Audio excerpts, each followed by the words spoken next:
Hi everyone, welcome to the muster drill. I'm Scott, I'm on board the Carnival Magic, and all I can say is, here we go again.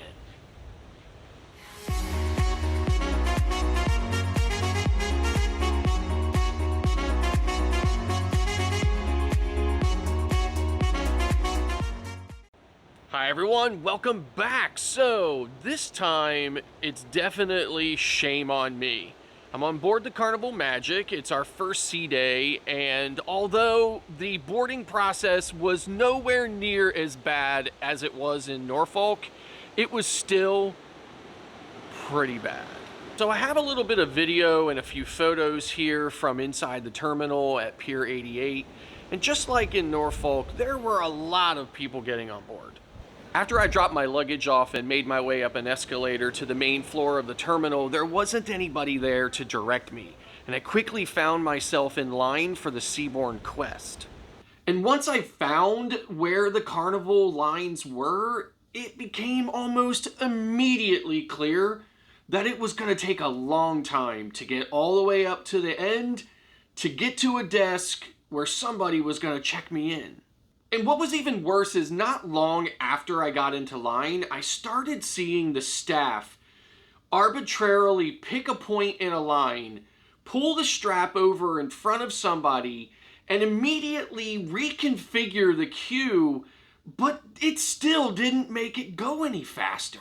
Now, during the 2 hours that I waited in line, I witnessed many times people expressing their frustration about how inefficient and just how terrible the entire embarkation process was.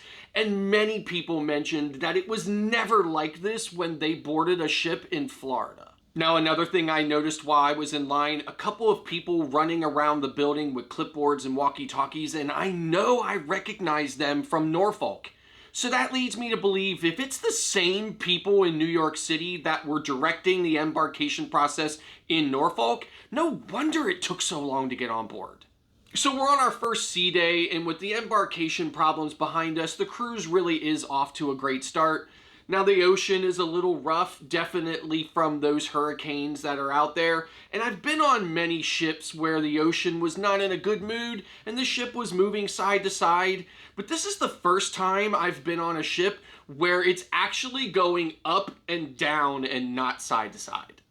Now, this next thing is very subjective, and a lot of people still have mixed feelings about it, but I have found that the food on Carnival has not improved from my experience in the past. I went to the main dining room last night and I ordered the mahi-mahi, and even though the fish itself was cooked okay, it was sitting on a bed of mushy vegetables and okra, and it was slathered with like onions and all kinds of other stuff, and I just did not find that the flavor or the taste was very good. Now, the dessert, I had the tiramisu, and that was fine, and my soup that I had for the appetizer was also pretty good.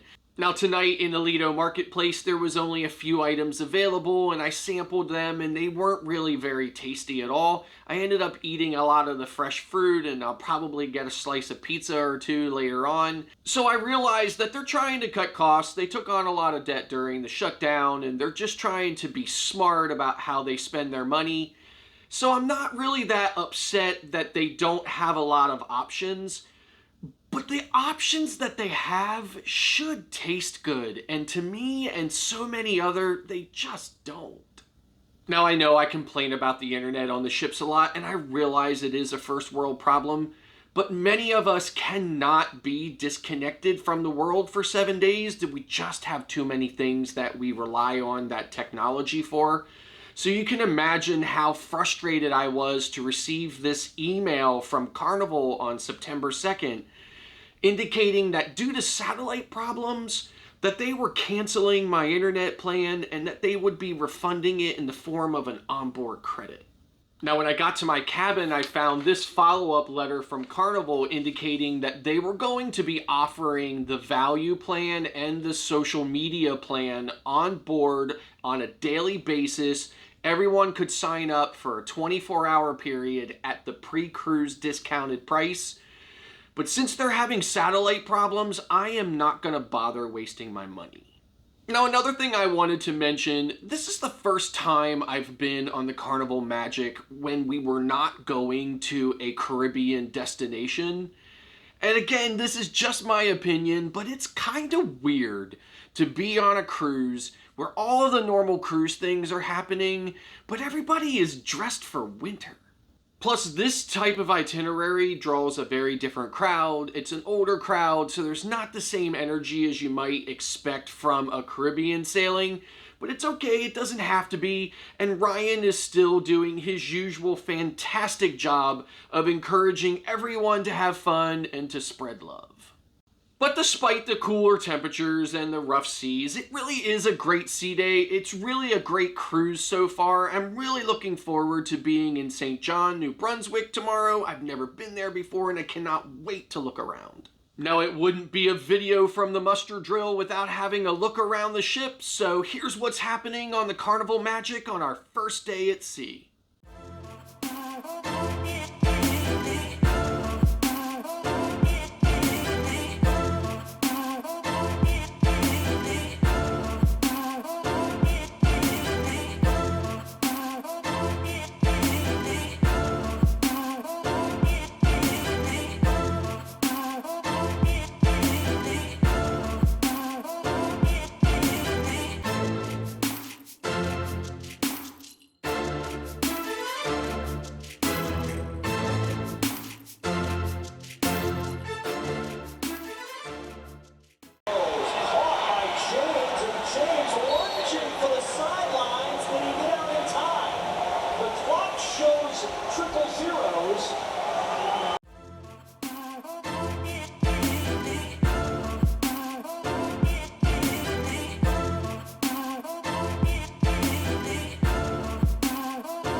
I hope you enjoyed that look around the Carnival Magic today, and before I go, I want to say this.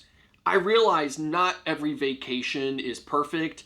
There are always problems that pop up, and ultimately, it's important for us to put those things aside and to focus on the reason why we are where we are, and to try to enjoy it and make the best of the situation and not dwell on all of the stuff that happened at the beginning. And I definitely try to do that, whether it's vacation or just everyday things. But for me, I see a pattern with the Carnival Magic that I just can no longer afford to ignore. And I'm not saying that I won't sail the Carnival Magic ever again, but I definitely think I'm gonna put it off the radar for a while. So I think that's going to do it for today's video. Thank you very much for tuning in. And if you like this video, don't forget to click that like button. And then don't forget to click the subscribe button. It won't cost you anything. You click it once and you're done, and it'll really help us out a lot. And then don't forget to click that notification bell so that you know every time we upload a new video. Thanks again for watching, and we'll see you next time.